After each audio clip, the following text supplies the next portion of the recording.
The following feature presentation is part of the Skywalking Network. This is what you can look forward to on our holiday episode 445 of Skywalking Through Neverland.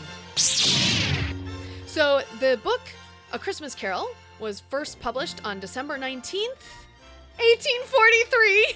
80 years ago today! 80? 180. So this is where Deadpool and Elf team up for a Christmas Carol musical. Is A Christmas Carol the very first story to deal with multiverses? You did not. What? Just good afternoon us. Well, I never. Are you ready? Welcome to Neverland. Here we go. A long time ago, in a galaxy far, far away. To all who come to this happy place, welcome. Disneyland is your land. When I first made Star Wars, everybody in Hollywood said, well, this is a movie Disney should have made. You're more than just fans. You're family. Best day ever! Secrets lab. It's about family, and that's what's so powerful about it.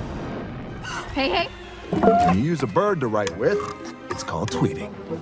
When we visit the world of Disney, we never grow old. It's a Peter Pan, Never land that keeps us young in heart. This is Jedi Master Obi-Wan Kenobi, and you are skywalking through Neverland. I have a good feeling about this. Happy holidays, Skywalkers! Now we're going to ask you the big question. What is your favorite version of A Christmas Carol? Is it the one with Princess Leia? The one with Deadpool? The one with the Muppets? What? There's just so many of them, and we want to know what is your favorite. But before we go there, we want to welcome you back to Skywalking Through Neverland. I am Richard Woloski, but now everyone please welcome my festive sweetie wife, Sarah.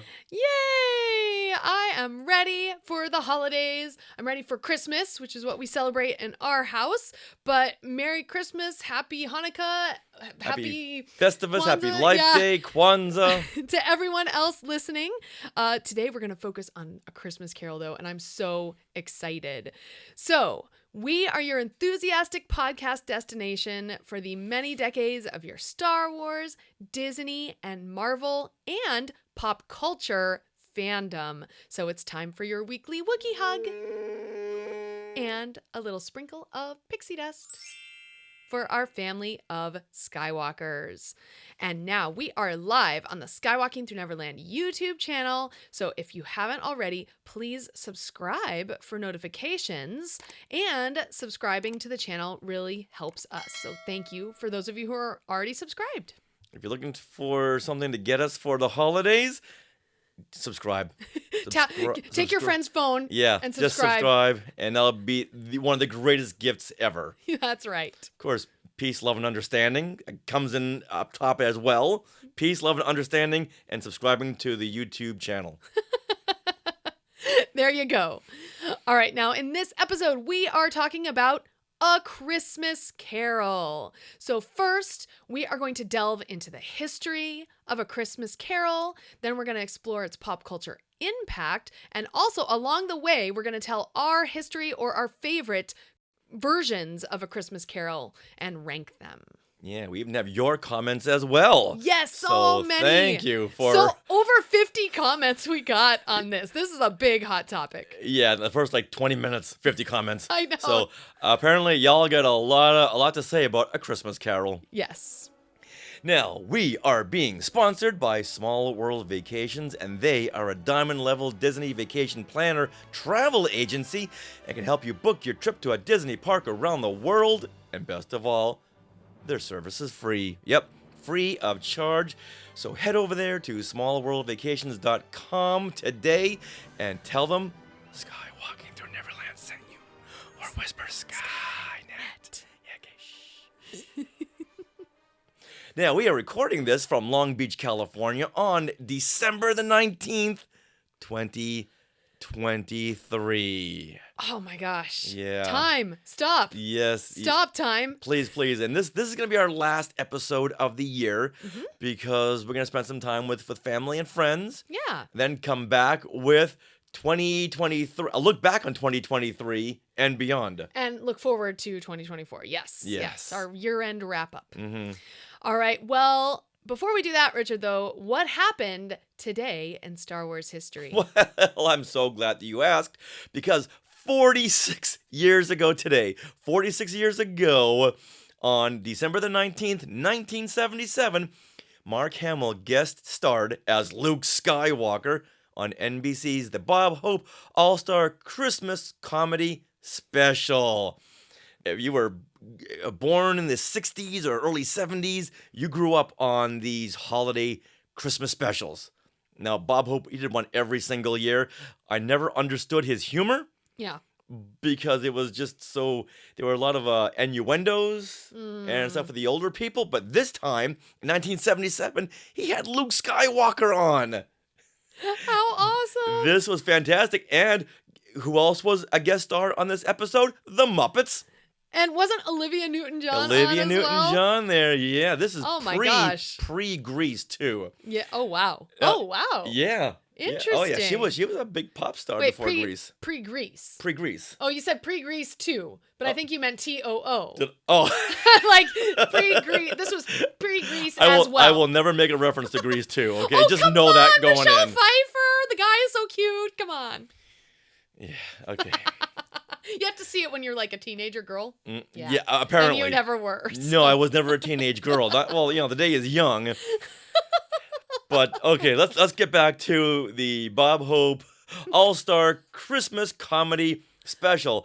Now, the highlight sketch is called Scar Wars, and this is where Santa Claus is kidnapped by Darth Vader on Christmas Eve. But when Princess Olivia agrees to go with the Dark Lord of the Pith to save Christmas for the kids, she is saved by Luke Skywalker. And the best part of the sketch is where Darth Vader asks if Luke brought the Force, and Luke replies, "You better believe it, the Los Angeles Police Force." How did you find them? Now you're all under arrest for malicious mutilation of a marvelous movie. This never really made a lasting impression on me, so it kind of fell back into the cranial archives way back.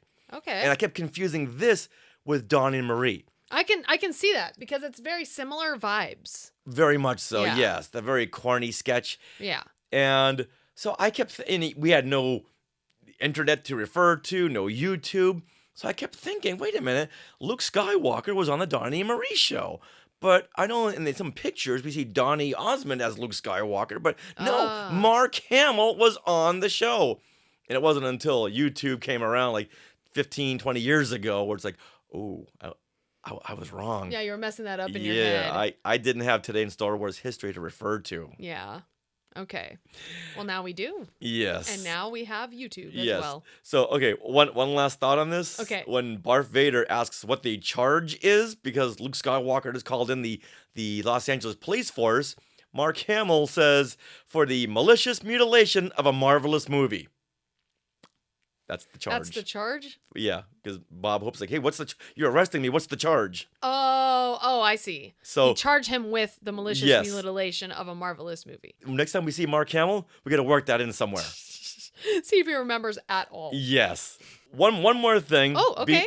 It's kind of like things we want to share, but we just want to put this in here because every year since we started Skywalking through Neverland, we always put Ryuichi into the show.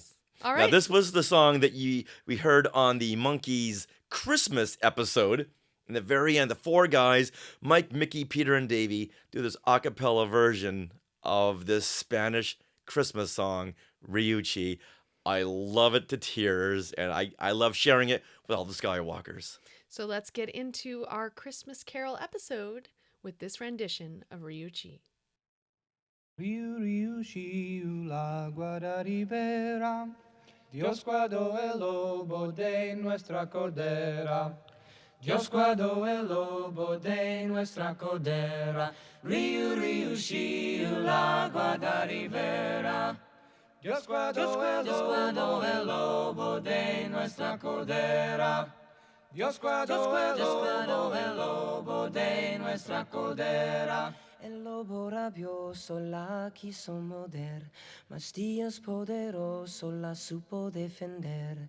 Quízole hacer que no pudiese pecar, ya no originales tu virgen no tuviera.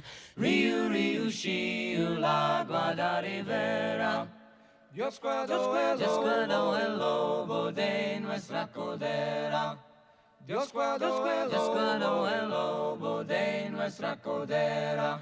Esta que es nacido es el gran monarca, Cristo patriarca de carne vestido, ya nos redimido con serse chiquito, aunque infinito, finito se hiciera. Riu, riu, shiu, la guarda rivera. Dios guardó el lobo de nuestra cordera. Dios guardó el lobo de nuestra cordera.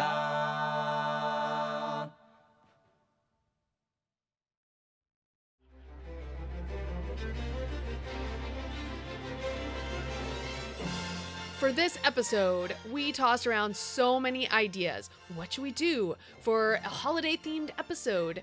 And we were watching movies, getting into our Christmas spirit, and we watched Spirited.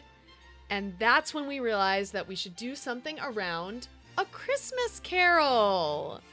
And I mean, I love the book. You know, it's originally made by Charles Dickens, written by Charles Dickens. And we quickly fell down a rabbit hole of the history of this Charles Dickens story and got more and more excited the more we learned. So we're going to share this with you. And we thought it'd be really fun and edutaining to go over the history, spotlight some of our favorite renditions. We have a lot of your comments that you left on our social media platforms. And we have a list of some of the most noteworthy films of the last 100 years based on A Christmas Carol. Yes. There's a lot. There is so many. And in fact, we did so much research for this episode. We're going to have a complete bibliography in our show notes. So make sure to refer to that. So everything we've learned will be in the bibliography there. Yeah. All right. So first of all, I think we should learn a little bit about the history of how A Christmas Carol came to be. So spring of 1843. Charles Dickens is living in the UK. He's 31, and he first conceived of this project as a pamphlet intended to change the public perception of child labor because he was reading a government report compiled by a journalist friend of his.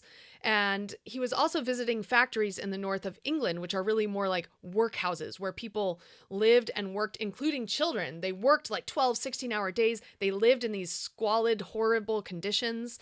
And the report that Dickens read contains several interviews with children themselves. Whoa. Wow. Yeah. How forward thinking is this guy? It was like he was doing podcasts before a podcast, like getting interviews with the actual people involved. So basically at this time, the 1840s, child labor in England is really out of control because there's this unprecedented population growth into the cities, you know, from the country to the city, because this is the beginning of the industrial age, the industrial revolution. And so these people, these very poor families are trying to find work in factories. And what do families have an abundance of? Children. And they have children. What will children work for? The least amount of money. For per hour, basically, in factories. And factories just needed people to like push a cog 12 hours a day into one space, you know, just like this was the beginning of that age where, and things weren't automated yet either. Right. So this is way before the advent of HR. Yes. No human resources in any of these factories. Exactly. So these children, they'll work for the cheapest price. They're exploited by factories. And Charles Dickens himself also worked for a time at a factory when he was 11 or 12. His family fell on hard times because his father was thrown in a debtor's prison at one point for like a year or two because he got in debt. Now, I don't get debtor's prison, something like that, because, well, if they're in prison, they can't be earning. Right. And if you're not earning, you're not paying back. I don't know if the debtor's prison was kind of like attached to a workhouse and maybe they had to work off their debt. Well, that would make more sense. I think that's kind of, I don't know though. Like that's not something I researched. Yeah. All right. Well, so Charles Dickens saw this plight in 1843 and was like, I want to do something about this. Already at this point, he had about 3 different hits, although his last 2 books hadn't done very well. Yeah. All right. So he planned on calling this pamphlet An Appeal to the People of England on Behalf of the Poor Man's Child. This guy's like the George Lucas before George Lucas. Yes. But those very long titles. Yeah. All right, but in less than a week of thinking about it, he decided instead that his arguments would be best suited to a story with a main character that people could easily relate to, which makes a lot of sense. So he wrote A Christmas Carol that fall in about 6 weeks, and it was published in December of 1843 at his own dime because the publishers, because his last 2 books hadn't done very well, would not foot the bill. So he had to foot the bill himself. Publish this. Okay, this guy's like Amazon Publishing before Amazon Publishing. Yes. This guy, I didn't know how revolutionary his methods were. His methods and what was in the story itself. So A Christmas Carol really proposed radical ideas at the time that employers themselves are responsible for the well-being of their employees, like their work environment, all of that. And that workers are not only of value to the extent to which they contribute to a product for the cheapest labor cost, but they are of value as skilled human beings and what they represent as human beings. Yeah, so they want them to work as independent, but yet still work for them. So everything is being slanted toward the employer. Right. So at this point in time, the employers are the ones who are voting. The employers are right. Yeah. Oh yeah. So not big labor party yet. Healthcare like coverage. No, that's not a thing. We're good. We're good exactly. here. Yeah. If you want that, get it yourself. Exactly. So the book A Christmas Carol was first published on December 19th, 1843. 80 years ago today. 80. 180, right? Yes. Yeah, 180 years ago today. Yes. Wow. And the first edition... Today in Charles Dickens history. Brought to you by Today in Star Wars history. And I believe he published 6,000 copies in the first edition, which were sold out by Christmas Eve. This was an immediate smash hit. Ooh. And by 1844, the next year, the novella had gone through 13 printings, and it has never gone out of print. Wow. Since. Wow. Yeah. I wonder where the original Christmas Carol is located. The original? Well, it's in London. Okay. That's where he said it. Right. But yes. Where is that original manuscript? I don't, probably in England somewhere, I would imagine. Mm-hmm. That's a good question. In fact, someone who wrote in our comments, Preston Postle is a connoisseur of A Christmas Carol, so maybe we should ask him. Oh, most definitely. Yeah. So now before we go any further, I know A Christmas Carol is very ubiquitous, but just in case some of you need a little backup, what is the story summary to A Christmas Carol? Ebenezer Scrooge is a money-hungry, selfish businessman. And one evening, he meets 4 spirits. Jacob Marley, his one-time business partner who has passed away, the ghost of Christmas past, the ghost of Christmas present, and the ghost of Christmas yet to come. Now, those 3 ghosts show Scrooge his outlook on life and his greedy behavior towards others, especially his top employee, Bob Cratchit, and how it's affected his whole family, especially Bob's handicapped son, Tiny Tim. Now, after seeing himself in this greedy, money-grubbing way, Scrooge becomes a compassionate and loving man just overnight. Now, he promises to hold Christmas in his heart every single day of the year. Yes.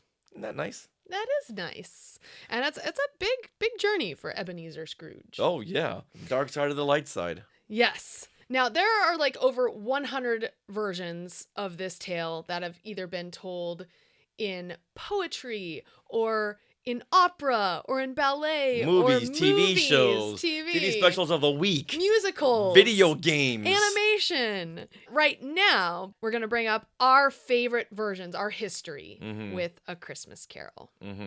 So how were you introduced to A Christmas Carol, and is this your favorite?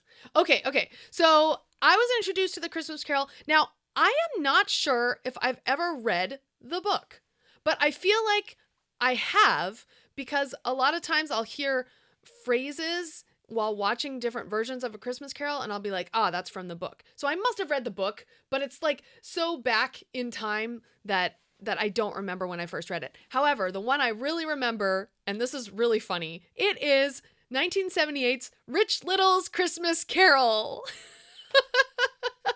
Now, this is so funny. My dad had tape recorded this off of TV because this is my mom's favorite version of A Christmas Carol.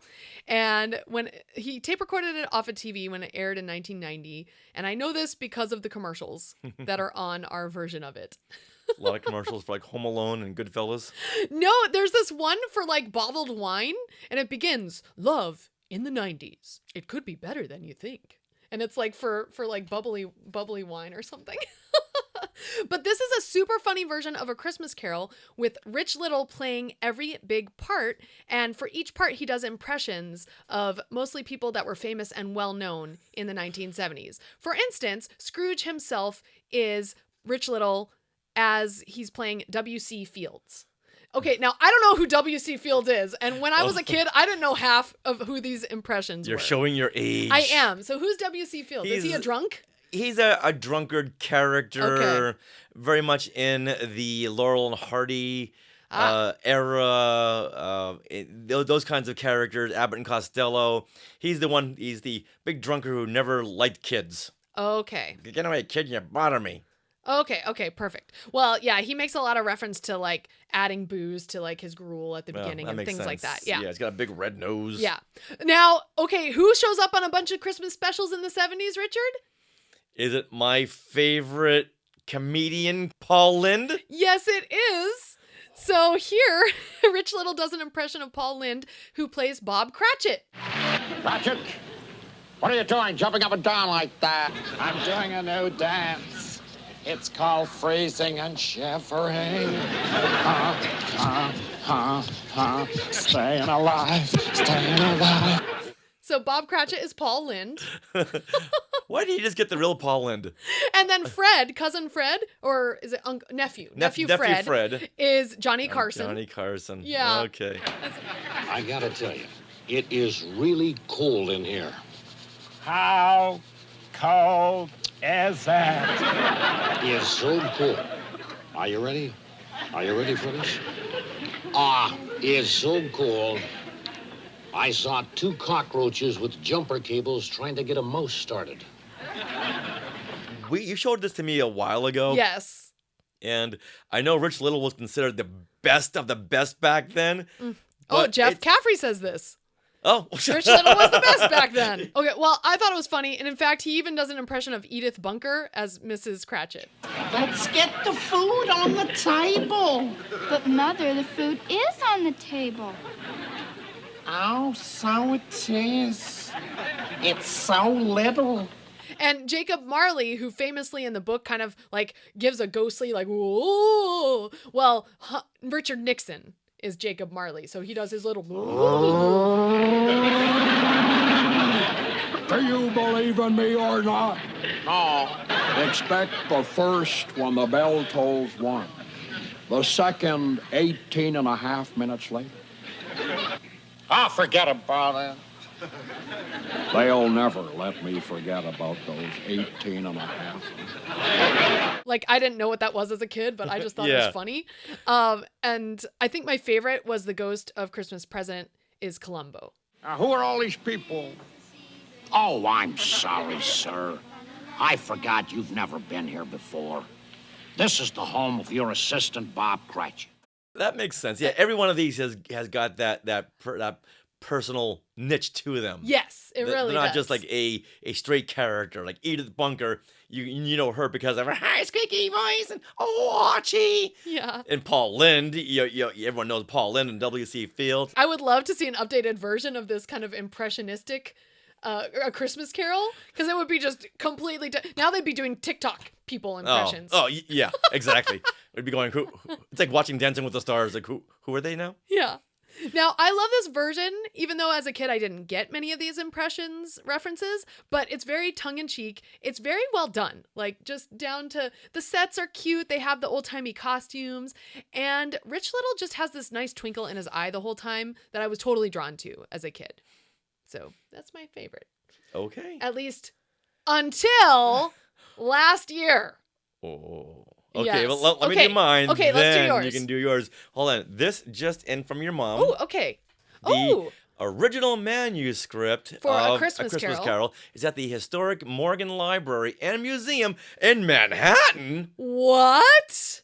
That's crazy. You'd think it would be London. You would think. You'd think Londoners are, would be Yeah. like, hey, that belongs to us. Interesting. Or like at the Smithsonian. But I do know that Charles Dickens did do like tours in America where he was Right. very well regarded Right. and revered. But the Smithsonian in Washington, D.C., Yeah. that has got all like Indiana Jones's fedora and the whip Yeah. and Archie Bunker's chair and Fonzie's jacket and A Christmas Carol. Interesting. Well, thanks, Mom. All right, now with me, Yes. my favorite is 1992's Muppet Christmas Carol. Who's with me? Who's with lot of me people. on this?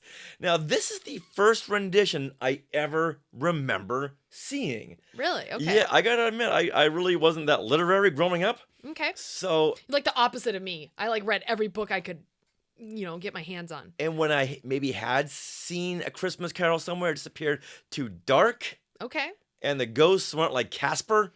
That So makes sense. A I- lot of them are kind of dark. Very, very dark. Yeah. Especially some of those black and white ones. Yeah. We're going to get into some later that's like, whoa, where did you go with this? But this was a great introduction. Okay. Michael Caine, who was only 59 years old when this movie came out. Now, back in 92, I would have thought 59. Oh boy, that's an old man. But he was a perfect Scrooge. Do you know why? Because he played it very straight. Yeah. I He agree. didn't- Next to the Muppets who are like, Yes, and you see the Muppet Show, you see the Muppet movies, and everyone has got like an over-the-top performance, really to match the Muppets. Yeah. And he plays it very, very Royal Shakespearean. And I really connected with that because he wasn't talking down to the audience. When you're at any age, when you see people talking down to you, you check out. Now, speaking of dark, this was a very dark Muppet movie.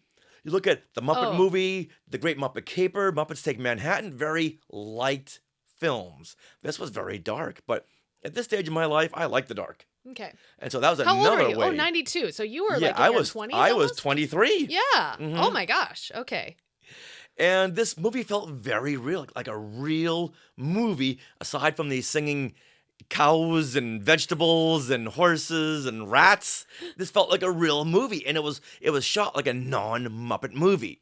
And when I worked in creature effects, a lot of the people I was working with worked on this movie. Wow. So that big crane shot over the village, they were explaining that to me, and oh my goodness, this is the large crane, the huge model. Wow. I was bowled over. That's amazing. Yeah, just talking to people who worked on that film, and it was like, oh yeah, that movie, yeah, I worked on that, I did this and that. It's like, oh, slow down.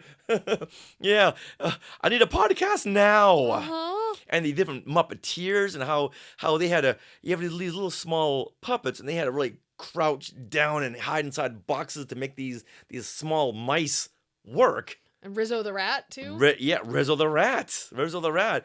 And, okay, it's hard to beat the comedy duo of Gonzo and Rizzo the Rat. Hey, like the lamp, not the rat, like the lamp, not the rat. They are the Laurel and Hardy, the Abbott and Costello. Now, I'm sure there's more modern duos, but I can't think of them right now. Yeah. But Gonzo, he plays the Charles Dickens and he takes the audience through the story. He's like the narrator. Yes, basically. yes. And Rizzo, he's more like the audience, the kind of the tongue-in-cheek. Yeah, he brings Brings the it kids up to in, date. I think, Yes. too, right? Oh, very, very much so. He's like the comedy a little bit. Right. Yeah. And then who plays Cratchit? Kermit. Kermit, that's Kermit right. the Frog. Of course. Yeah, and it's very heartbreaking to see his son Tiny Tim, played by Robin the Frog. The little cute little Robin. And knowing that in one Scrooge timeline, Tiny Tim doesn't see his next birthday. No, I see an empty chair by the fire. Yes. An empty crutch. Empty crutch, yeah. Now, I gotta ask, is A Christmas Story the first story to deal with timelines? A Christmas Carol? A Christmas Carol, yes. Not Christmas Story, that's a whole different movie. Oh my God, that is a very good question. Yeah. Skywalkers, let us know. Yeah, is A Christmas Carol the very first story to deal with multiverses? Yeah. We can go somewhere with that. Shadows of things that have yet to come. Shadows. Yeah. And the branch. Oh, Loki. Loki needs to get in on this. Yeah. Now, I'm not a big musical theater person. Musicals not my. Every once in a while, something will grab me, like Moulin Rouge or Chicago or Into the Woods. Mm-hmm. Some of the Disney films. So Rob Marshall, basically. You're a Rob Marshall fan. Yes. Wish. I love that, but for every one that I love, there's a couple I don't like, and for me, songs just take me out of the story. Oh, okay. You're into the story, all of a sudden, we're gonna stop for a song. Well, I think for you don't listen to the lyrics as much. You just see it as I music. listen to more of the tune. Yeah. Yeah. Yeah, and that's in musicals you really have to listen to the lyrics because that's what's taking you through the character journey. Right, and it kind of more like reiterates what just happened. Like, well, I'm right here. I saw what just happened. Right. Well, a good musical, the music is what is taking that character through their journey. And I get that. I so get that. But I want to get right to the story. And it's a Muppet movie, so it's got to have music. Yeah. And music by Paul Williams. Paul Williams coming back. Who has been on Talking Apes a couple times, right? Yeah. Yeah. Yes. Yeah.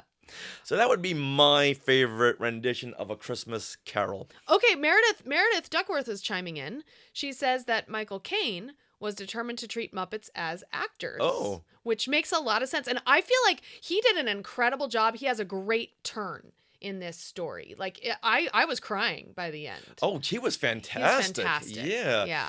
Well, okay, Meredith also says that Tim Curry was determined to be a Muppet in Muppet Treasure Island. Oh, that's what it, okay. Yeah, and you know what? I never really thought about it until now. I wasn't really crazy about Muppet Treasure Island. I don't think I've seen it all the way through.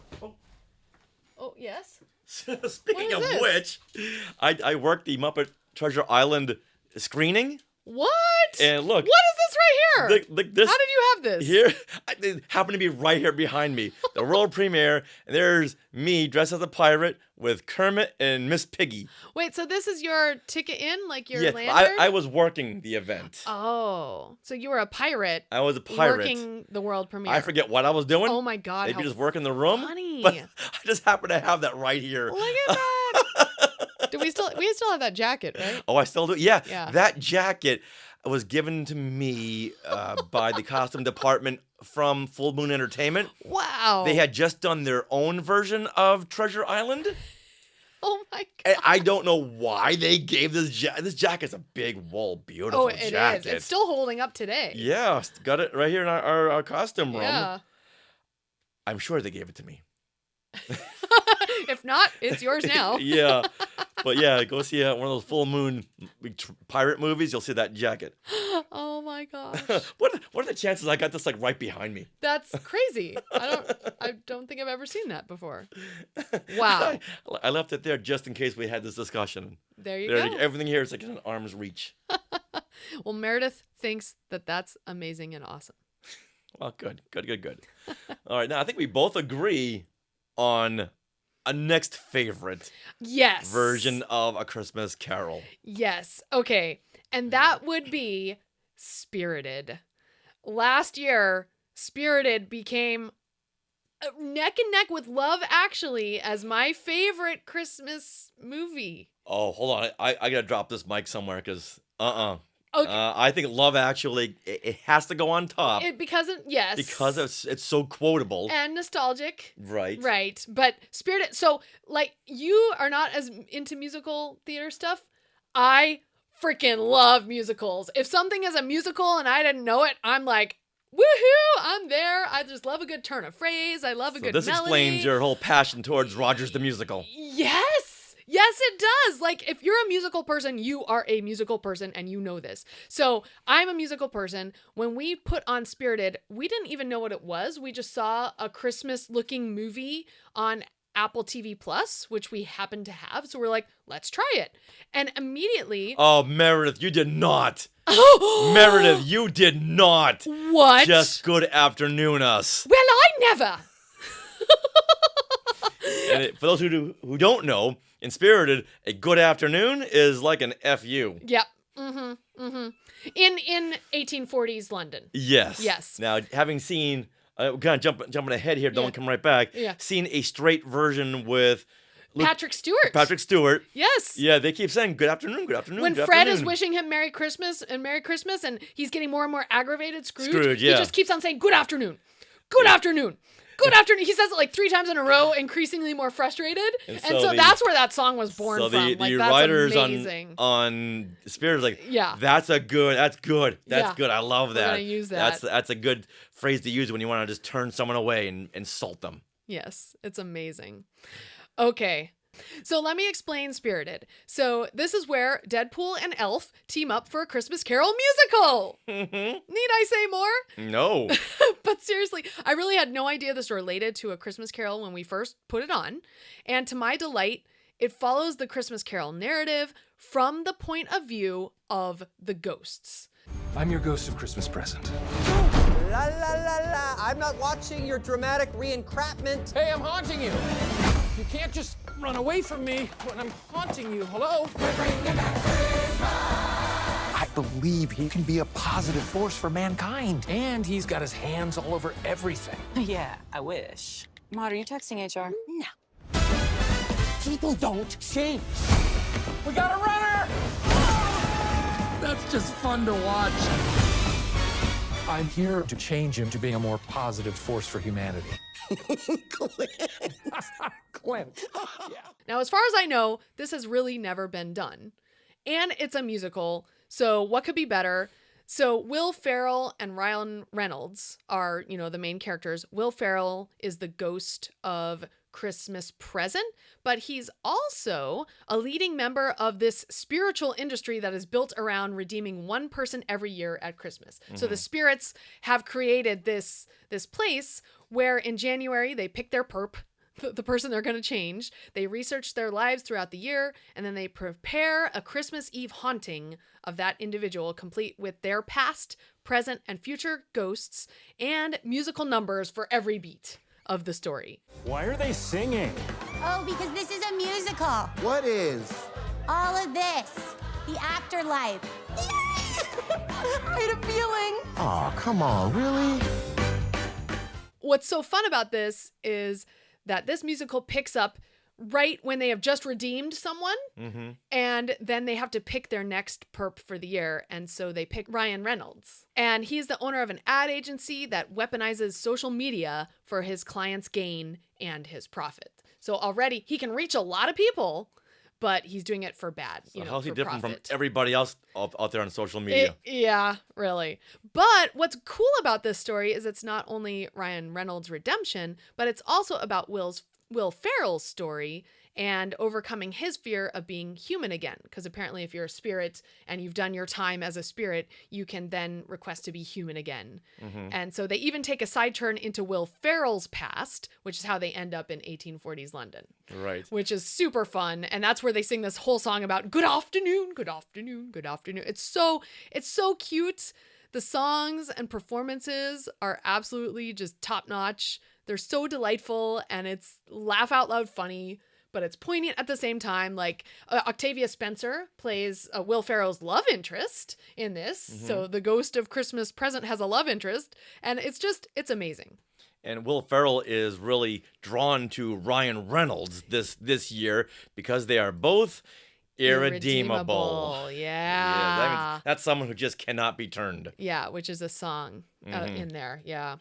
And then the Ripples song. Like, oh, there's now, just so many good songs. Yes. Do you want to give a spoiler and say No. who Will Ferrell I really don't. is? Okay. I don't want There's to. a twist there. There's a little twist, so everyone should go watch it. And if you love musicals, bonus, I feel like you would love it.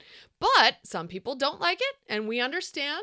Christopher Marino, as someone who's tried to watch every version of A Christmas Carol, I did not like Spirited. Sorry. Oh boy. You know what? Them it's is okay. fighting words. It's okay. To each their own. I'm gonna watch it every year from now on because I love it. Then why are you crossing Christopher Marino off our Skywalker list? You know what? He's irredeemable. The circle is now complete. Yes.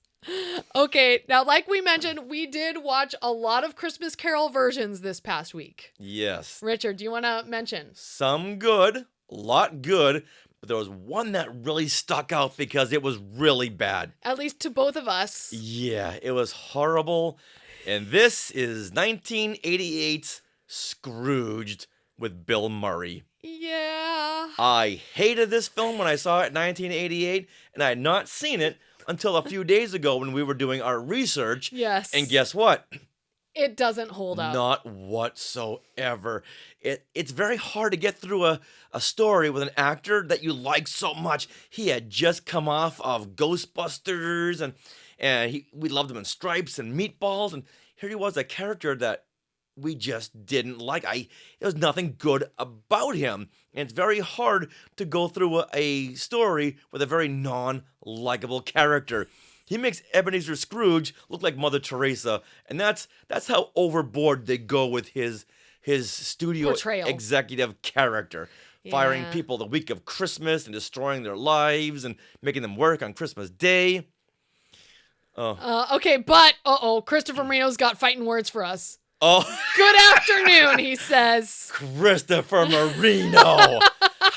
Come on, this is a family show. Every once in a while, hashtag Sarah swears, but I expect better from you. Oh my God, we gotta end the show with Good Afternoon song. It's so funny. Oh my gosh. Okay, now we know that a lot of people love Scrooged. Why? But why? Why? I think they think it's like Bill Murray and his Bill Murrayist is what I've heard. I didn't like this movie either, and honestly, as a kid, Bill Murray was my least favorite Ghostbuster. So I was not into Venkman. I liked Egon, thank you very much. I'm into the nerd. But this guy, this character, he's a TV executive. He had no redeeming qualities about him. But he goes from antagonist to protagonist as fast as you can say he slimed me. In a 7-minute monologue. No, it was even before that when he saw himself in the coffin. Oh, okay. And he realized, oh, wait a minute, I'm gonna die. Okay, I'm gonna be good. So let's go into this very, very, very long monologue. He looks right into the camera, and Richard Donner, come on, know when to call cut. But this is Bill Murray, so no one's gonna call cut on Bill Murray. Right. And 3/4 of that monologue could have been cut out. Now, this is Richard Donner. Need I say more? Superman, Lady Hawk, Lethal Weapon, come on. And now this. And I've forgotten that the female lead is Karen Allen. Yes! Marion Ravenwood is in this movie. And also Alfred Woodard kind of plays the Bob Cratchit character, which I really, their performances were great. I really liked that they were involved in this. And Carol Kane plays one of the ghosts. I like the scenes where she's hitting Bill Murray. Yeah. That's what we wanted to do to him. Okay, wait a minute, what is Meredith saying here in the Sky chat? We quote the Have you tried Staples? I can't get the antlers glued onto this little guy. Have you tried Staples? Don't you dare. So we get it. If people have nostalgia for it. And there are some good things that they did to update the story for the 80s, but we just don't like it. It's not our cup of tea. Yeah, he takes Ebenezer Scrooge to the nth degree, and it's once you're there, how do you come back? Okay, Christopher is saying, I worked on a TV show. His portrayal of a TV exec was perfect. And that's why no one likes TV executives. Yep, because they make mice wear reindeer antlers so cats will watch. Oh, I guess that's. Oh, there you go. That's a funny. staple line. Yeah. Oh, okay. When he's saying, it. "Oh, hey, the if you want to put those antlers on a mouse, yeah, just staple it. Use staplers. Yeah, use you a staple. staple it to their head. Yeah. Oh, yeah. Have you tried staples? My goodness. Oh, all right. So with the good with the bad, you can't have good without bad. Yeah. So now A Christmas Carol is in balance. All right, and we do understand, Skywalkers. If that's your favorite, please let us know. Write in. Yeah, we want to make a list. We want a list of who will say good afternoon to. All right. I know you guys want a little more history, a little more fun facts on A Christmas Carol. So this amazing website, dickenslondontours.co.uk. And this one man, he put together a list of, I don't know, so many versions of A Christmas Carol on film. He watched them, he reviewed them. It's one long, amazing blog post. I will link to it in the comments. But from that and from your comments, we have gleaned a history of A Christmas Carol in pop culture. Mm-hmm. So first of all, there are over 100 versions of A Christmas Carol. There's a video game. There's a 1908 short starring Tom Ricketts. Oh, he's good. He's an good. English actor who has also reportedly directed the first movie ever shot in Hollywood, which is an interesting fun fact. There are also 2 ballet versions and 4 opera versions of A Christmas Carol. So out of the hundreds, let's really note the noteworthy. Noteworthy to our Skywalkers. Right. Really, because there's some really fun, and, Star Wars and Disney kind of connections to A Christmas Carol throughout time. Okay. So we're going to dial it back to 1901. Cool. This is the earliest or almost the earliest version of A Christmas Carol on film. It is called Scrooge or Marley's Ghost. It's a silent film, and Daniel Smith plays Scrooge. Oh, I love Daniel Smith's work. He is really good. All right, now we're going to fast forward to 1935. There was about 4 other versions of silent films. Yes, once again, just going to go over the noteworthy versions. Yeah. All right, so in 1935, there's another one named Scrooge, and this is the first talking version, and this one features Seymour Hicks as Scrooge, and he played Scrooge in a 1913 silent film version of it. So that's kind of fun. Yeah. He reprises his role in a talkie. Mm-hmm. All right, okay, so then we go to 1939. We don't have TV yet, but we have radio. And Lionel Barrymore and Orson Welles did a radio play of A Christmas Carol. And the ghosts were aliens. He's playing off the whole Halloween scare. Yes! So Lionel Barrymore plays Scrooge. And of course, he's Hollywood royalty. Mm-hmm. Drew Barrymore is his, great-granddaughter, I think? Somewhere along there. Something along there, yeah. Good evening. This is Orson Welles. There are clearly a number of ways in which A Christmas Carol could be introduced. Myself, I am most struck by the happy fortune that enables us on this Christmas Eve to present Mr. Lionel Barrymore, the best-loved actor of our time, in the world's best-loved Christmas story, A Christmas Carol. Bob Cratchit. Yes, Mr. Scrooge? Stop that infernal caterwauling. Yes, sir. As to you, nephew, I wonder you don't go into Parliament. You talk enough nonsense. Don't be angry, Uncle. I want nothing from you. I ask nothing of you. Why can't we be friends? Good afternoon. Well, I'm sorry you feel that way.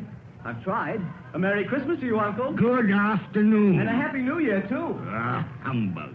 The last line of that radio play that Orson Welles says, I will turn to the good side, but first, get me on that damn rosebud sled.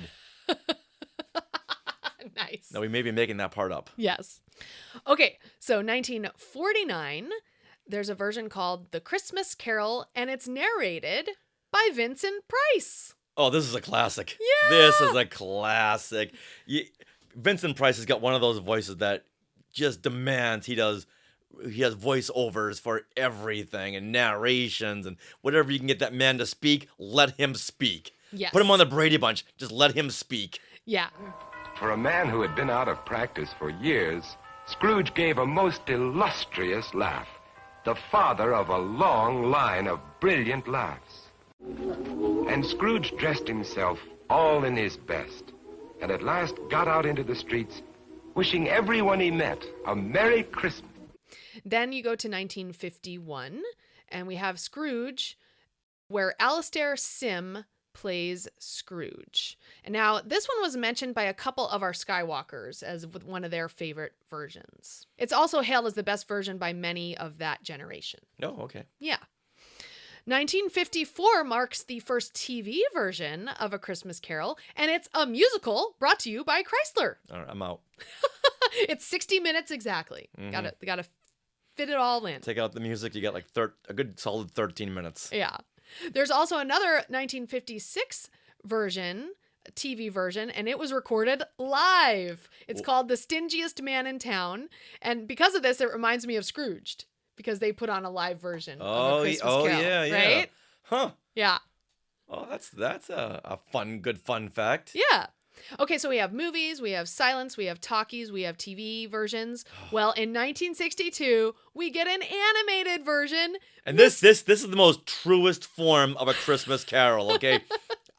Sir Patrick Luke Picard, you know what? Take a back seat to this one right over here.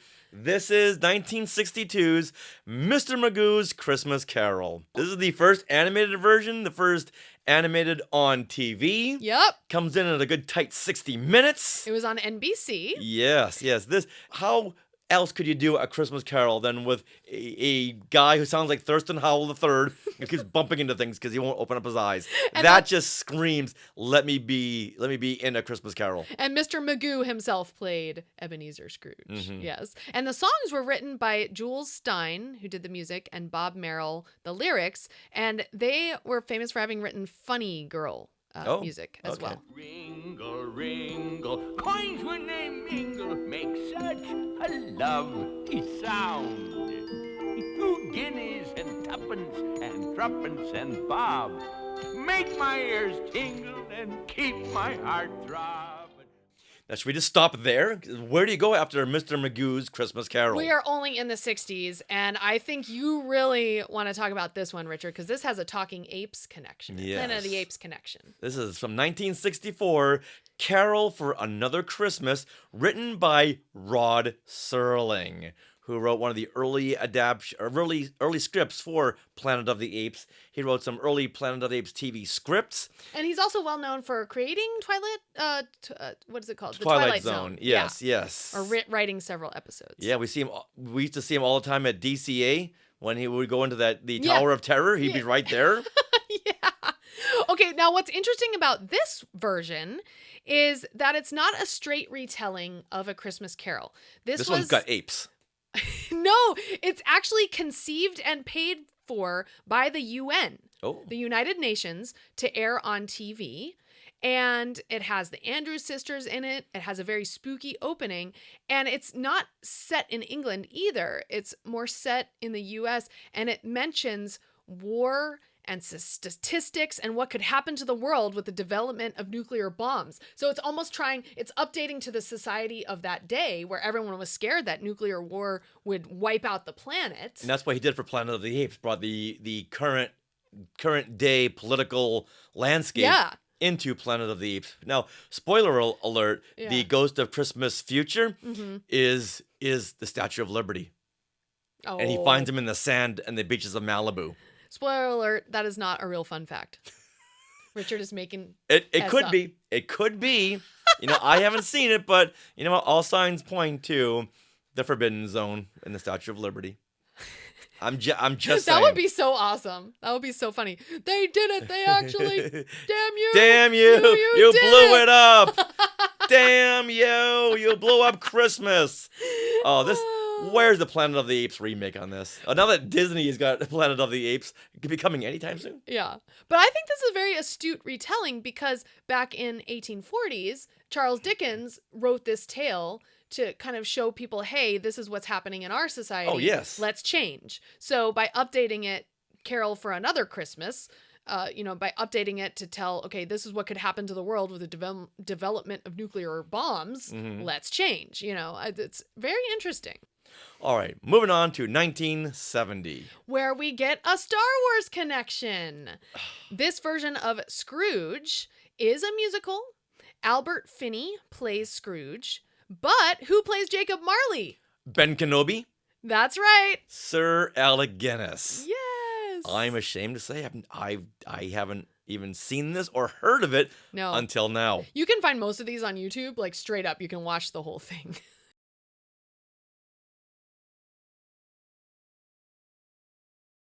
Oh, Christopher Marino says he has seen the Rod Serling one, and it's a real mind bender.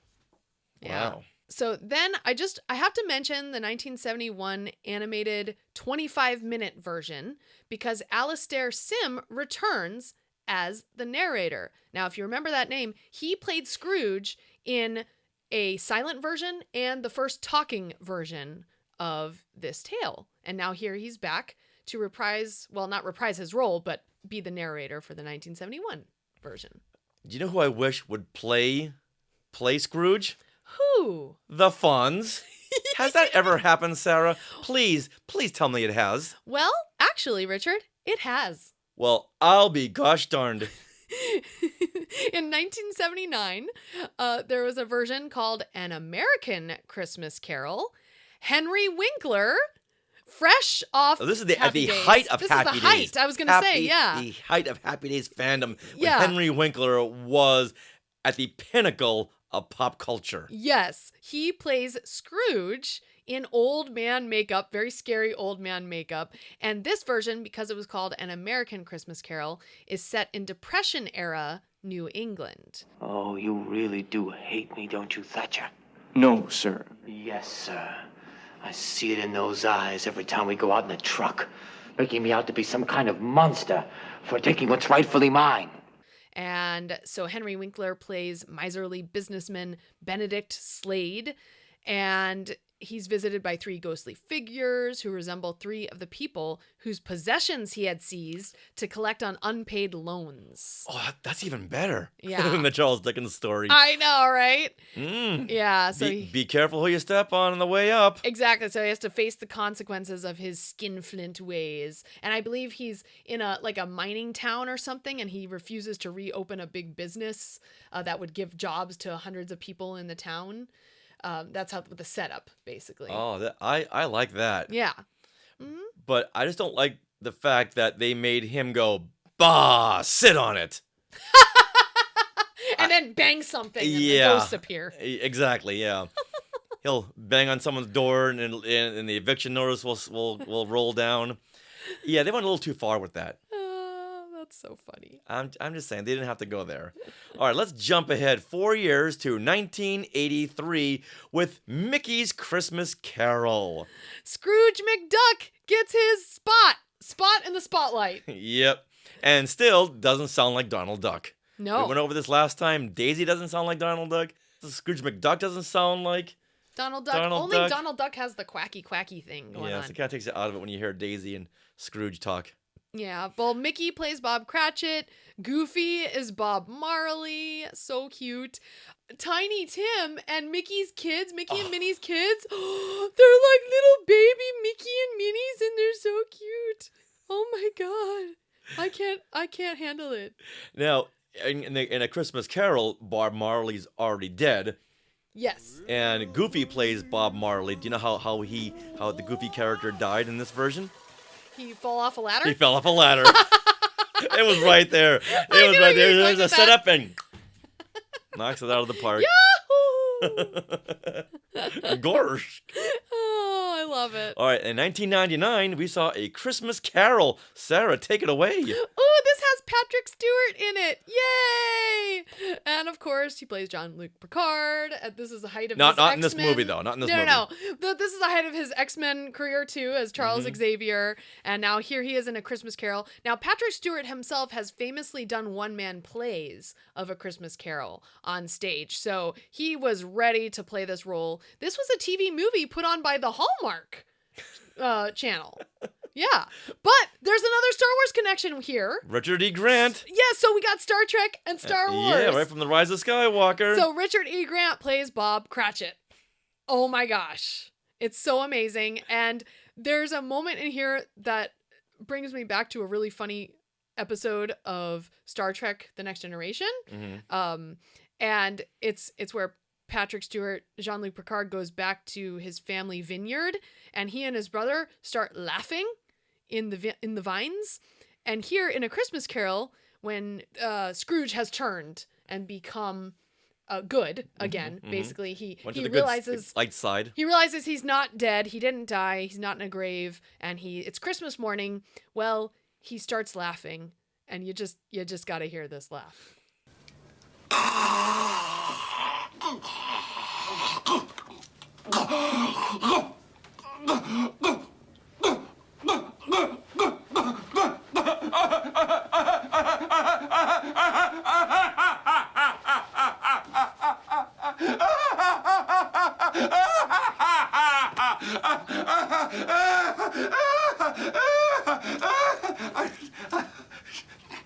Don't know what day it is. I don't know how long I've been among the spirits. I don't know anything. Oh my God. Like, what was he doing at first? It's like he hasn't laughed in years Yeah. and forgot how to, and Yeah. he's trying to remember how to laugh. Uh-huh. Is it chortle, chortle, chortle? Is it chuckle, chuckle, chuckle? Is it a snicker?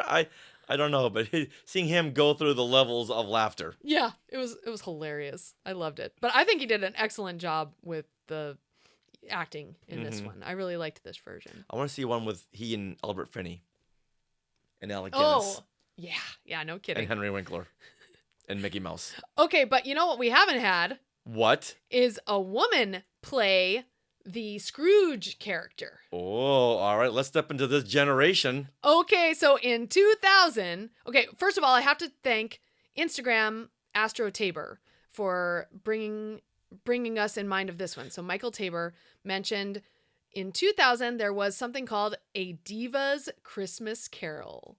And this is an original VH1 TV film starring Vanessa Williams as Ebony Scrooge. That just writes itself. It does. Oh my gosh. And she is a successful pop star with a bad attitude. Her manager is Bob Cratchit, played by Brian McNamara. Kathy Griffin is the ghost of Christmas Past. That's fun. Let's see. The ghost of Christmas Present is Duran Duran bassist John Taylor. Now, Duran Duran is just down one step below the Monkees in my favorite musical groups. Yep. How did I never know this? I didn't know. I never watched I'm this a channel. huge fan of Duran Duran and follow everything they do. Mhm. But where was I in the year 2000? I don't know, but Vanessa Williams sings some original songs with her group. There's one called The Heart of Christmas. There's one real banger called Heartquake, and it's a real fun one. And there's a remake of Sleigh Ride. And you can find all of this on YouTube. We're going to play a little bit of some right now. You can't be serious, there must be some mistake. Am I delirious, or do I feel a heartbreak? This is critical, how much can I take? It's so electrical, I know that it's a heartbreak. You can't be It makes you want to jump, makes you want to jive. Like, I'm into it. We got to watch this version, Richard. Yeah, we do. Yeah, we really do. Yeah, we do. I want to see some John Taylor acting. Yes. All right, now there was another version of A Christmas Carol in 2009. This was a Christmas movie directed by Rob Zemeckis, and it was like the Polar Express. Mm-hmm. Are you an animated film or are you not an animated film? Right. Pick a lane. Yeah, you can't do that uncanny valley. You're almost like a human, but you're animated. Like, that's just weird. Yeah, almost too photorealistic. If you're gonna do that, just go live action then. And no one mentioned this version in Of course not. in our comments. I forgot all about it until you brought it up. Yeah. Now we did see this was all over the place when we were in London. Yes. On our 2009, honeymoon. we were in London on our honeymoon. There was apparently in the movie, there's a part where Jim Carrey is flying through the streets of London because they can do this with CGI. And so his image was flying through the shopping area of London, like just like in the movie. And it was Yeah. really cool. Let's go through a few more here. Okay, but Meredith pretends it doesn't exist. Yeah, let's all pretend that and Yeah. move on. Okay, and Mom says, no, we're not laughing at Hallmark. They do very good work. In fact, we're going to mention another Hallmark version. Yes, this next movie is a Hallmark presentation, and it's called It's Christmas Carol, starring Carrie Fisher. How did I never know this Now existed? this came out in 2012. 2012, yes. Yep. And Carrie Fisher plays the ghost of Christmas past, present, and future, because they only have a limited budget over there at the Hallmark Channel. Exactly. But good, it works, because I want to see Carrie Fisher in the whole film, not just a third of it. Yeah, and she did a great job, too. Yeah, oh yeah, she was really good, really funny, really on point. Her job as Eve, that's her name, she has to convince a hard-nosed businesswoman running her own publishing company that she should push the books that she loves, not just to make money. Right. All right, that's like the whole basis of art. And that hard-nosed businesswoman's name is Carol. Yes, so that's why it's called It's Christmas Carol. That's funny. I think I saw the name of it and I thought, that's a funny rendition. But then I saw Carrie Fisher. It's like, all right, Sarah, stop what you're doing. Yeah, we're watching this. We're watching this one right now. Yeah, we watched it yesterday. And since this is a Hallmark movie, also, Carol gives her old flame, her love interest. Does she give him another chance? I don't know. You'll have to watch and find out. It's a Hallmark movie. We all know where it's going to go. Yeah. Yeah, so. Oh my gosh. But it's really fun. It's a fun afternoon movie. Like everyone go watch it. It's very cute and you get to see Carrie Fisher being Carrie Fisher. And she was not only funny, but very heartfelt. Oh, very as much well. so. Yes. She did a great job. All right, let's do one more. Yes. And this is a twist on A Christmas Carol. Yeah. I love this version. So in 2017, we got The Man Who Invented Christmas. And this movie imagines Charles Dickens conceiving and writing A Christmas Carol in 1843. And Charles Dickens is played by Dan Stevens, who is in Downton Abbey. He is the Beast in Beauty and the Beast, the new live-action version. And Christopher Plummer from Sound of Music fame is Scrooge. And it's a really fun version if you're into stories like Shakespeare in Love, because it shows Charles Dickens himself in various situations in his real life and meeting various people and hearing various phrases that reference lines from the book itself. It's fun because as Charles Dickens is writing the book, then Scrooge will appear behind him. Yes. Like he's bringing the book into his own life. He's bringing it to life because he's having a hard time seeing this through. And what happens next? And what happens next? And his imagination just brings these characters to life. Get the name right and the character will appear. Scratch. Scrooge. Come on. Scrooge. Shut the window. You think I'm made of money? Mr. Scrooge, how delightful to meet you, sir. Sorry, I can't say the same. You and I are going to do wonderful things together. Very inventive. Yeah. Definitely recommend that one too. We got to do one more, but this is a wish list. Oh, okay. All right. This is a movie of Christmas future. Like, what would you do if you could come up with A Christmas Carol? And Skywalkers, we want to know. Okay, Disney, are you listening to this? Okay. Because we need a Life Day Carol. Oh, what? Why has this never been done? So not A Christmas Carol, but a Life Day Carol. Okay. Yeah, what, where what happens? a young Jedi is having these dark side tendencies, Oh. and he's visited by the Force ghosts of Life Day past, who's Yoda, Life Day present, who is Anakin, and Life Day future, and that's Ahsoka. It writes itself. Where? Disney. Come on. We need a Life Day special, Life Day Carol. Yes. Oh. I would love the Dickens out of this. Oh. Now, Sarah, what would you do? This is a new question you just posed to me. I just did all this reason. I'm stuck in the past. I need to reel myself into the future. That sounds amazing. But let's just go with this one. Okay. A Life Day Carol. I love that. I do love the versions like I love the versions that have women in it. So like It's Christmas Carol where it features the woman changing, you know. I think those are cute.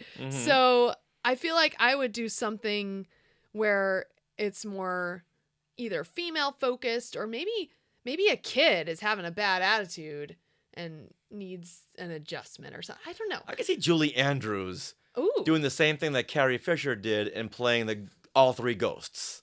Yeah. 'Cause you can't cast Julie Andrews to play a ghost. That's too beneath her. Okay, I got it.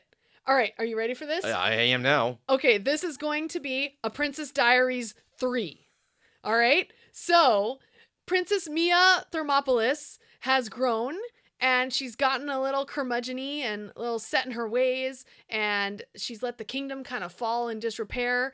And so, Julie Andrews comes back as the queen. Maybe she's passed away and now she comes back as the ghost to show Mia that no, you need to go stay true to your roots and your kingdom and change her ways, and the kingdom is better for it. See, it's right there. Yay! There you go. Oh, I love it. It's kind of like Hook, where Peter Pan yes. grows up and he's all about, oh, I gotta work. Yep, he's a And lawyer. lets his family hard-nosed. fall in disrepair. That's right. Mm-hmm. All right, Christopher Marino jumps on my idea and builds onto it. Life Day Future should be Vader, since he is dark like Christmas Future usually is. Oh, right. Yeah, because Okay, Christmas so- Future is the scary one. Okay, so that would be Anakin Yeah. or Vader. Yeah, and then maybe 'Cause Ahsoka has more lines. Could be more Christmas present. I like that. Yeah, I can Yeah. see that. Okay, all right, that works. But in every one of the truer Christmas Carol versions, Christmas present always this big giant Oh, yes. bulbous character. Right. So that'd be Jabba the Hutt. On the cornucopia. Oh, Yeah, that'd be Jabba, yeah. but that really wouldn't work out. No. Okay, so we have Yoda, we have Ahsoka, and then Darth Vader. Yeah, I like it. I like it. All right. Done. All right, story conference in 20 minutes. Meet us in the courtroom, in the conference room. So next year we expect a Star Wars version and a Princess Diaries version. It's right there, Disney Plus. Do you want to get more subscribers? Listen up to what the viewers want. Let's move on Yes. to what the Skywalkers have to say about what their favorite versions of A Christmas Carol is. Yes, and this was such a hot topic. We received over 50 comments, so we're going to share a few here. Now, Mickey's Christmas Carol and the Muppets Christmas Carol topped the list. People's favorites. Yeah, so William Dodson says, I've never trusted anyone who doesn't love the Muppet Christmas Carol. Do you know what I would say to them? What? Good afternoon. Oh, it makes me giggle. All right, what does Patty Nazarian say? She says, Mickey's Christmas Carol is my favorite. I saw this as a kid and always look forward to seeing it on TV during Christmas. Oh, and Lauren, Jedi Reader 1138, says, Muppet Christmas Carol is my absolute favorite. Michael Caine as Scrooge is iconic. The Muppets are perfect. The music is magical. Gonzo as Charles Dickens narrating the story was genius. It's the absolute classic and the best version of A Christmas Carol, in my opinion. Followed close second by Mickey's Christmas Carol. Okay, that tracks. Where she saw a VHS tape of it, and so it still has all the original commercials like Campbell's Soup, where the snowman eats soup and melts. Oh, I remember that commercial. And the Hershey's Kisses playing "We Wish You a Merry Christmas." I Ding, remember ding, that. ding, that ding, was ding, ding, that was on ding. the Rich Little's version too. The ding ding ding. Yeah. Ding, ding, ding, ding, ding, ding, ding. Oh, yeah. That was perfect. Ding diddle. All little Christmas kisses of the bells. Yeah, I love it. Okay. Oh, my mom weighs in. She says she loves Rich Little's Christmas Carol, probably like why it was recorded off of TV. So thanks, Mom. And she says, I also enjoyed An American Christmas Carol since I am such a Henry Winkler fan. Hey. Yay. This next one comes from Win Patterson. And he writes, I have to watch the Patrick Stewart and George C. Scott versions each year, not to mention the Henry Winkler role in the 1979 An American Christmas Carol. Oh yes, while we're at it, the Jim Dale audiobook reading... Ooh! Wait, I think I might be overdoing Dickens. I'll just blame the season. Jim Dale reads the audiobook? Oh, wow. Okay, we got to get that. And he read the audiobooks for the Harry Potter All the films. Harry Potter is amazing. Yeah. Yes, he had like over 200 voices. Yeah, and can be seen in that Disney classic, Pete's Dragon. Jim Dale, yes! Yes, he's the huckster guy that entrepreneur. comes in town. Yes. Yeah, who sings that song. Yes. Okay. All right, Lulu Stevens says, Muppets is becoming my favorite. And who remembers the version with Mr. Magoo? right here. I've never seen that. So you remember that one? Oh yeah, it's Mr. Magoo. They would play that every year, but every year until like the mid '70s, I would say. Oh wow. And then they just let it thought, go. okay, we can either have Mr. Magoo or Peanuts. Right, and then Mickey's Christmas Carol came along. Yeah, and Mr. Magoo kind of fell by the wayside. Okay. Now, who remembers Mr. Magoo now anyway? I don't. Except for Leslie Nielsen. I'm sorry. All right, Courtney Turkel says, for me, it's a tie between Muppet Christmas Carol and Mickey's Christmas Carol. Love them both, but the songs from Muppet Christmas Carol are iconic and hold so many memories for me. Yeah. For Christmas. Okay. All right. The Spider Pan on Instagram says Scrooge with Albert Finney, a musical. Music from it has been used in Disney Christmas parades. Say what? That's news to me. Oh. All right. We'll have to research that. Yeah. The Spider Pan? Let us know. Yeah. I love learning from you, Skywalkers. This is great. And Christopher Marino. Hey, right there in the Sky Chat. Yeah. All right, Christopher, you say, my two favorites are the 1951 with Alastair Sim and the 1938 with Reginald Owen. Wow. Dialing it way Whoa. back. Mm-hmm. Nice. But have you seen the silent film versions? Mm-hmm. Yeah. All right, David Dollar, he says, Scrooged is, in my opinion, the best version. It's also my favorite Christmas movie. All right, let's move on. Good afternoon, David. David, we gotta speak to you. Please call us. All right. Oh, and then here Michael mentions A Diva's Christmas Carol with Vanessa Williams. It's hilarious. And finally, getting in just under the wire, Preston, I saw your comment right as we were going live. Preston Postle writes, I'm a Christmas Carol connoisseur, starting with Dickens' novella. I collect editions of it. Okay, I want to know how many editions he has. I'm a high school English teacher, and I've taught it, and a drama director, and I've directed a production of it. My personal must-have moment in any version of the carol is Christmas presents revealing of ignorance and want under his robes, a pair of ragged little allegories that were central to Dickens' message. And a lot of versions leave that out, which is interesting. Wow. Yeah. The only version I saw do that is the Patrick Stewart. Patrick Stewart. Yeah. And it's ignorance and want, and if they become too prevalent in society, then society breaks down, is basically what he's saying. Okay. Yeah. All right. So Preston goes on to say, I love several productions for different reasons. The George C. Scott version for Scrooge's sense of humor, which is absent nearly everywhere else. Disney's Jim Carrey version, which is truer to the book than just about any other. Okay, that's so if he's a connoisseur of the book, I can see why. And Spirited, absolutely brilliant, silly, touching, modern musical interpretation, which, if you haven't seen it already, you should seek out immediately. And he ends with, God bless us, everyone. Thank you, Preston. And Preston is the gentleman who won the Star Wars fan club contest because he came up with the Star Wars newsletter name, Bantha Tracks. Oh, perfect. Wow. And Meredith thinks that comment is perfection. Yeah. All right, let's go out on top.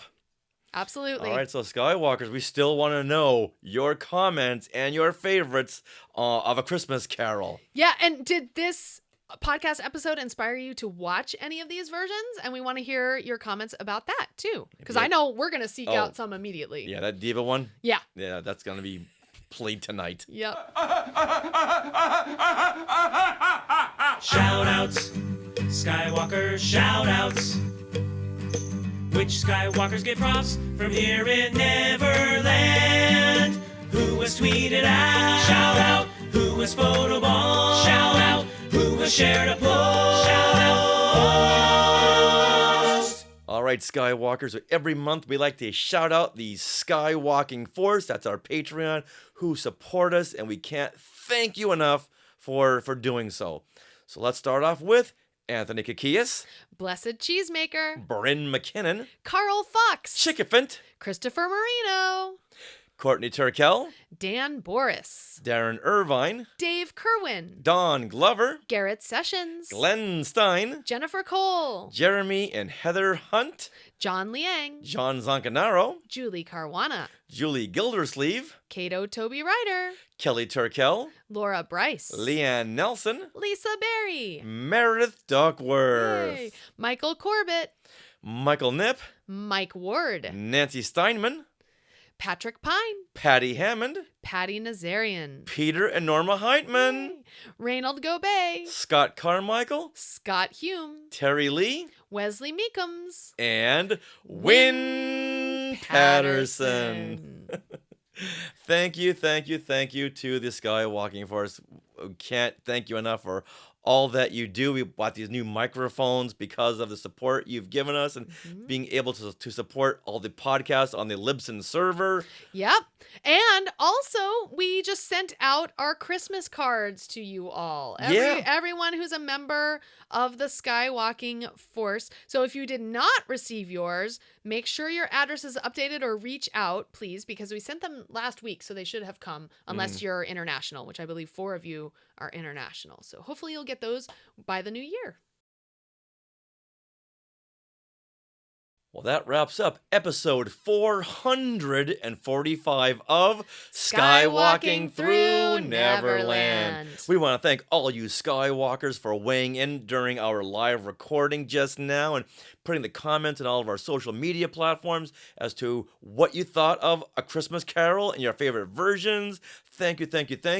Thank you for subscribing to our YouTube channel, and thank you for doing us a solid this holiday season and grabbing your friends' or family's iPhones and just pressing that subscribe button. You're doing us a favor and doing them a favor. It's a win-win. Yes. It's a win-win. Nice. All right, and just as a reminder, we're going to take the next 2 weeks off to spend time with our families and our friends and ourselves, and then come back with our year-end wrap-up and look ahead. And that'll be sometime early in the new year. So, Skywalkers, are you interested in a last-minute holiday gift-giving idea? Well, think about Today in Star Wars History, Part 1 and or Part 2, or Skywalking Through My Fandom, an interactive notebook. And that's once again in an and or. Oh, yes. Yes. And they're both available, or all 3 are available now, autographed versions from skywalkingthroughnneverland.com/book. Now, would you like a holiday card? Would you like to support Skywalking Through Neverland? Would you like a little special gift every year? Well, you can consider supporting us through the Skywalking Force, which is our Patreon. You not only get special gifts from us, you have access to bonus content in the form of Zoom discussions that have been recorded on Disney Plus shows like Andor and The Mandalorian. You also get coupon codes to use for our books as well. Yeah. Stocking stuffer. Yeah. If you have a very big stocking. Now, bonus content begins at only $5 a month. You can head to skywalkingforce.com, have a look at the options available, and we want to thank those of you, once again, who are already part of the Skywalking Force. This could not happen without you. This podcast, you are our sponsors. You are amazing. You and our other sponsor, Small World Vacations, we want to thank them for their continued support. Thinking of a trip to a Disney park? Well, you can fill out a Get a Quote form at smallworldvacations.com today. Their vacation planning service is free of charge, so check it out and tell them Skywalking Through Neverland sent you. Now, Skywalkers, get ready. Get ready. We are part of the Skywalking Network. Skynet. Where you can find other great shows like Talking Apes. And the Talking Apes Holiday Special. Yes, which is coming out this week. You can also find the Neverland Clubhouse on our same feed, which we just put out an episode last week on holiday time in the parks. Also, the Max Effects podcast. Totally Tell Me Everything. Star Warsologies. And the YouTube shows Collectopolis and Today in Star Wars History. You can find us on social media. We are at Skywalking Pod nearly everywhere. And on Facebook and YouTube, you can simply search Skywalking Through Neverland. You can also email us with 10th anniversary messages or just comments about A Christmas Carol, anything like that. Share at skywalkingthroughnneverland.com. And always remember to have a good afternoon. That's right. Neverland on Alderaan.